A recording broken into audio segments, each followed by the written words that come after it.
Well, there were 3 races from the June 9th primary that went on to be recounted. One of those determined on Monday, 2 recounted today. Recounts have delayed results before, notably for elections in Maine's 2nd Congressional District. News Center Maine's Christian Harsa brings us to the recounting room to tell us more about the process.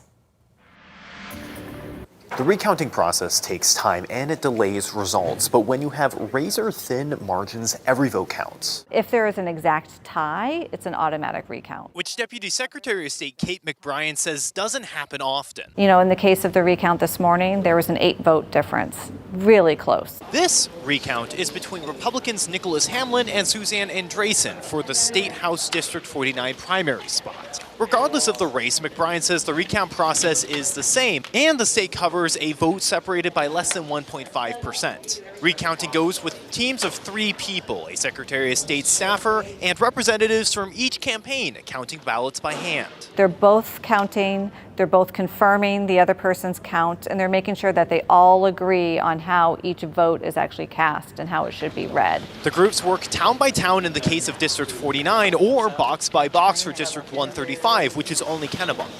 The results for both primary elections remained the same. Suzanne Andresen won District 49 and Lisa Pratt District 135. Really shows that every single vote was counted by hand. Everyone was looked at. Every vote counts. When you have a gap of only 8 now down to 6, it really does matter. Neither loser, District 49's Nicholas Hamlin or District 135's Rachel Phipps, expected a different result, but wanted to inspire confidence in those results. We were able to verify that of all 5 towns, each town was probably 1 or 2 votes off, which is really, really good. Every vote does count, and your vote could be the vote that flips an election. Phipps ran on a progressive platform and lost by 18 votes to Pratt. She wants Pratt and other candidates to remember they represent all constituents.